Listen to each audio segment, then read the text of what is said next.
Video শুরুতে সকলকে জানাই গুড মর্নিং। কেমন আছেন সবাই? আশা করি সকলে খুব ভালো আছেন, সুস্থ আছেন। বন্ধন ব্লগসের আবারও একটি নতুন ভিডিওতে আমি বর্ষা আপনাদের সকলকে স্বাগত জানাই। আজ একটি মেঘলা দিন, আর সেই সঙ্গে বলি যে এই যে দেখুন চারিদিকে রাস্তাঘাট ভিজে, মানে এক পশলা বৃষ্টি হয়ে গেছে অলরেডি, আর আবার নামবো করছে। আপনাদের দাদা সকালেই তার কাজে চলে গেছে। আর এই যে আমার ছোট্ট সোনা এখন গাছের পাতাগুলি তুলছে। কেন তুললে তুমি পাতাগুলো? ছিঁড়বে না, পাতা ছিঁড়ো না, ওদেরও তো ব্যথা করে। কি করবে তুমি এটা নিয়ে? ওটা নিয়ে পাখা বানাবে? আজ তো বেশ ঠান্ডা ওয়েদার বেটা। চলো, সেই মাত্র ঘুম থেকে উঠলো, তার আজকে ছুটি, স্কুল ছুটি। চলো ব্রাশ করো। আর এদিকে দেখায় লাইট জ্বালিয়ে, আগে অন্ধকার, আজকে মেঘলা মেঘলা তো। তো এই যে ঘরের কাজ, পুজো সবই হয়ে গেছে, আর সেই সঙ্গে রান্না করব।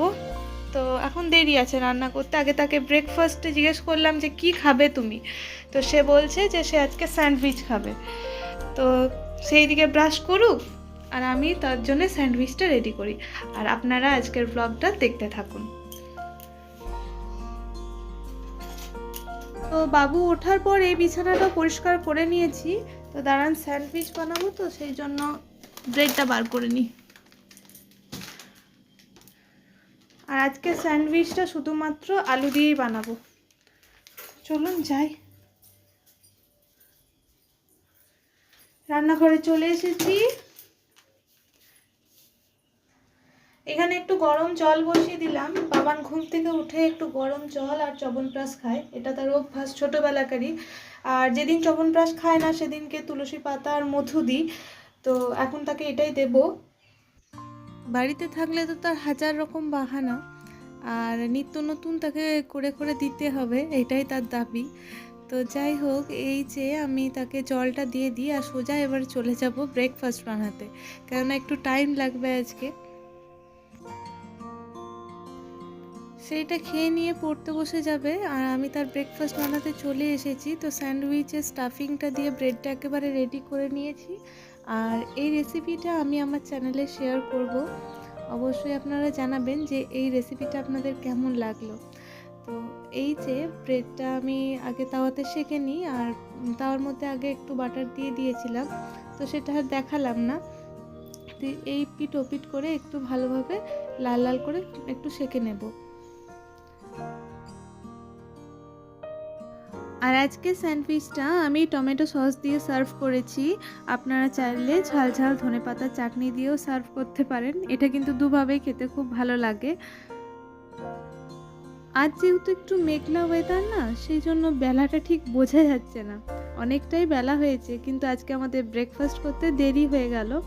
তো ব্রেকফাস্টটা করেই চলুন এবারে সঙ্গে সঙ্গেই রান্নায় চলে যাই, কারণ রান্না বান্নাটা তো দুপুরের জন্য করতে হবে। তো ব্রেকফাস্ট সেরে আমরা চলে এসেছি, আর বাবান এখন পড়া করছে, তাকে তার লেখাগুলো দিয়ে দিয়েছি, সে এখন লিখছে। আর আমি এই যে রান্নাঘরে এলাম। আজকে সেরকম বিশেষ কিছু রান্না করব না, এই যে আলু ভাজবো, আর সেই সঙ্গে কুমড়ো, ক্যাপসিকাম, বিনস, মটরশুঁটি এই সব কিছু দিয়ে একটা তরকারি রান্না করব। আর ডাল করা আছে, সেই জন্য ডাল আর করছি না, আর ভাতটুকু লাস্টে বসাবো যাতে গরম গরম থাকে। আলু ভাজাটা এবার হয়ে গেছে, এটা এবার নামিয়ে নেব, আর তরকারিটা এবার বসিয়ে দেব। আজ খুব সহজভাবে, মানে শর্টে একদম রান্নাটা করেছি। কড়ার মধ্যে সর্ষের তেল গরম করে এর মধ্যে গোটা জিরা, শুকনো লঙ্কা ফোড়ন হিসাবে দিয়েছিলাম। এবার আলুটা একটু এই তেলে নাড়াচাড়া করে নিয়ে তারপর সবজিগুলো দিয়ে দিয়েছিলাম। তারপর একটু আদা গ্রেট করে দিয়েছি, আর সব গুঁড়ো মশলাগুলোই দিয়েছি। আজ কোনো বাটা মশলায় রান্না করিনি। আর পরিমাণ মতন লবণ দিয়ে সবজিগুলোকে ভালোভাবে কষিয়ে নিয়েছি তেলে। কম আঁচ করে রেখেছিলাম যাতে সবজিগুলোর থেকে ভালো জল বেরিয়ে আসে। আর তারপর ওই জলেই সবজিটা অর্ধেক সেদ্ধ হয়ে গেছে। তারপর অল্প লাস্টে জল দিয়েছিলাম, আর নামানোর আগে অল্প সবজি মশলাও দিয়েছিলাম। আজকে তরকারিটা কিন্তু এত তাড়াতাড়ি রান্না করেছি, খেতে কিন্তু খুব টেস্ট হয়েছিল জানেন। চলুন একবার চুপি চুপি গিয়ে দেখি তো সে কি করছে। কি করছো? কি লিখছো? দেখি বেঙ্গলি কি লিখছো, বলো কোন স্পেলিংটা লিখছো বলো শুনি। ওটা কি লিখছো বলো?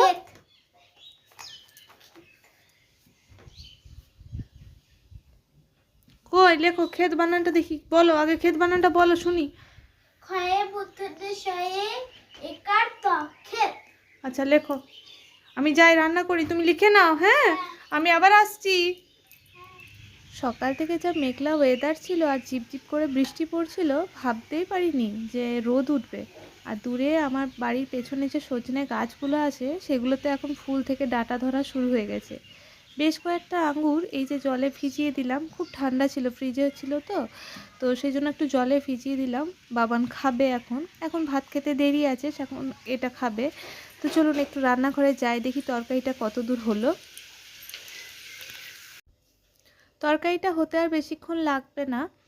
এটা এবার একটু জল দিয়ে দেবো ভালোভাবে সেদ্ধ হওয়ার জন্যে। আর বাবান এখনও পড়া করছে, তো তাকে মাঝে একবার স্নান করে ফ্রেশ করিয়ে দিয়েছিলাম।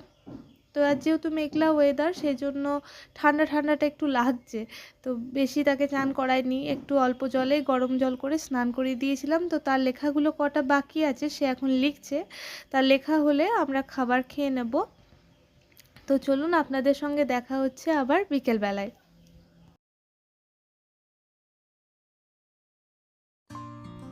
শীত এখনও পুরোপুরি যায়নি, সেই জন্য শীতকালীন যে সবজিগুলো সেগুলো এখনও হচ্ছে একটা দুটো করে।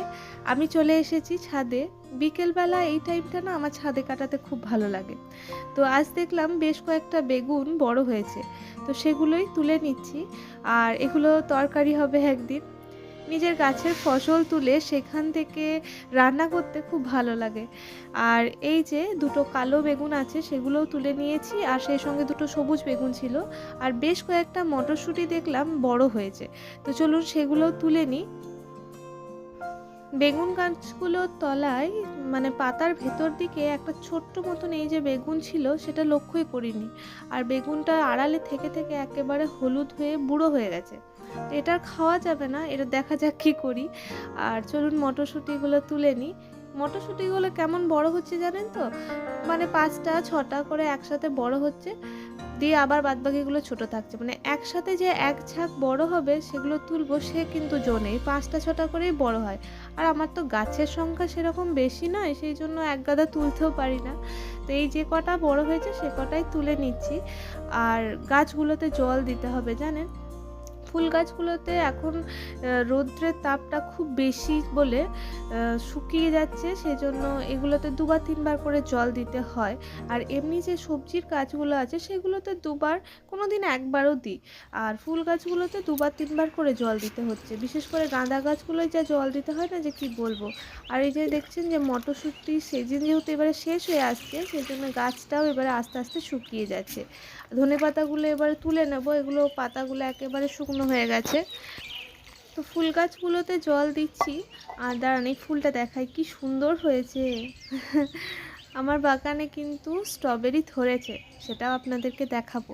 তো আগে ফুল গাছগুলোই জল দিয়ে নিই। আর 9টা 12টা গাছটাতে এখন একটা দুটো করে ফুল আসছে, এটা যেহেতু গ্রীষ্মকালে ফুলগুলো ভালো হয় সেই জন্য এখন এই ফুলের সাইজটা ছোট, তবু ফুটছে, না ফোটা হয়নি। আর এখনও এই গাঁদাগুলো যেহেতু একদম লাস্টের দিকে লাগিয়েছিলাম সেজন্য এগুলোতেও এখনও ফুল আসছে। তো যে কদিন হয় এগুলো তো আর দিলাম না।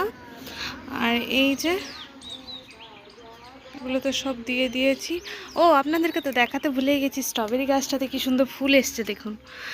এই যে এইটা হচ্ছে স্ট্রবেরির ফুল, আর দেখবেন স্ট্রবেরি ধরেছে কি সুন্দর দেখাচ্ছি, দাঁড়ান আপনাদের। এই যে দেখুন এগুলো এখন খুব ছোট, আর এগুলো এখন কাঁচাও আছে। এই যে দেখুন এখানে দুটো, এখানে একটা, আর এই সাইডে আছে দেখুন, এগুলো হচ্ছে স্ট্রবেরি। আমি তো প্রথমে ভেবেছিলাম গাছটা হবেই না, তো তারপর দেখলাম যে না, হয়েছে, বেশ ভালোই হয়েছে। 2একটা খাওয়া গেলেও তাও মনটা শান্তি নাকি। তো এইদিকে গাছগুলো জল দেওয়া হয়ে গেছে, তো চলুন এবার নিচে যাই, বাবু ঘুমোচ্ছে। আর এই যে বেগুনের বালতিটা ভুলে গেছিলাম, কটা মটরশুঁটি তুললাম, আমি কাইচিটা নিয়ে নিই। কাইচিটা আনলে কাটতে সুবিধা হয়। আর এই যে আমার বাবানের কাজ, তো এখানেই যাবে, তার খেলার জিনিস একটা না একটা রয়েছে।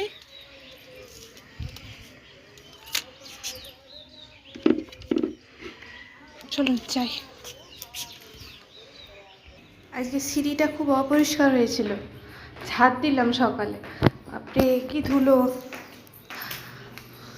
চলুন আগে নিচে যাই, তারপর আপনাদের সাথে আবার কথা বলছি।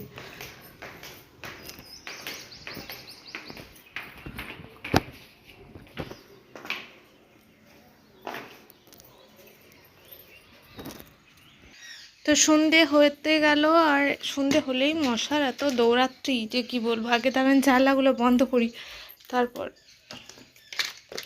আর বাবানের আজকে মিস আসার কথা ছিল সকালে, তো মিস সকালে আসেনি, তিনি আসবেন সন্ধেবেলা, মানে 7:30 নাগাদ। তো যাই হোক, তো সেই জন্য একটু সন্ধেবেলার দিকে আগেই বাবাকে পড়িয়ে নিতে হবে, কেন সন্ধেবেলায় তো আজকে পড়াতে সময় পাবো না।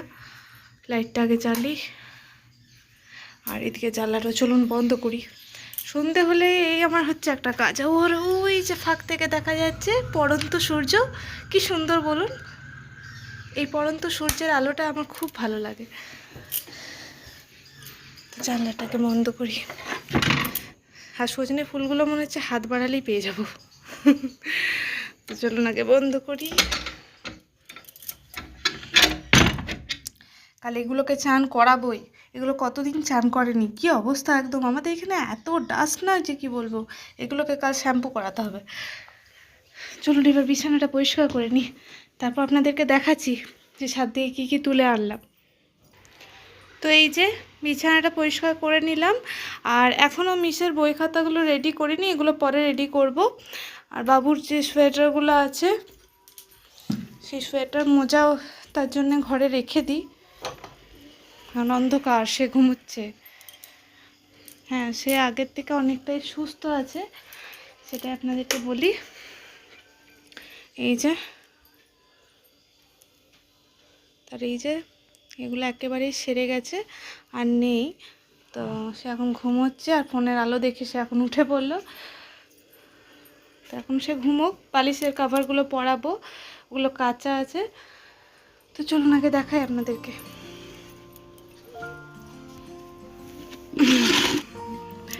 এই যে আমার গাছের বেগুন,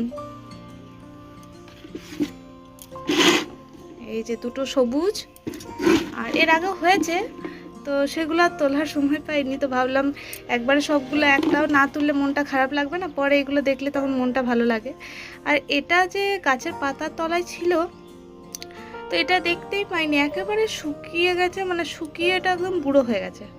এটা আর খাওয়া যাবে না, কিন্তু এটা বীজ হবে ভালো। তো যাই হোক, আর কটা মটরশুঁটি তুলেছি দাঁড়ান দেখাই। এই যে বেশ কিছু মটরশুঁটি। এই হচ্ছে আজকে আমার চাষের ফসল। কেমন হয়েছে অবশ্যই জানাবেন। এগুলো ফ্রিজে এবারে তুলে রাখি। আর হ্যাঁ, এই বেগুনটা বলছিলাম না আপনাদেরকে দেখাবো, দেখুন এই বেগুনটাতে কি পরিমাণে কাটা, প্রচণ্ড কাটা এই বেগুনটাতে। তো এর আগের যে বেগুনটা হয়েছিল সেটা প্রায় 300-400 গ্রাম ওজন হয়েছিল, বেশ বড় একদম। এগুলো আমি ছোট অবস্থাতেই তুললাম, একদিন তরকারি হবে সেই জন্য এইগুলো তুলে নিলাম।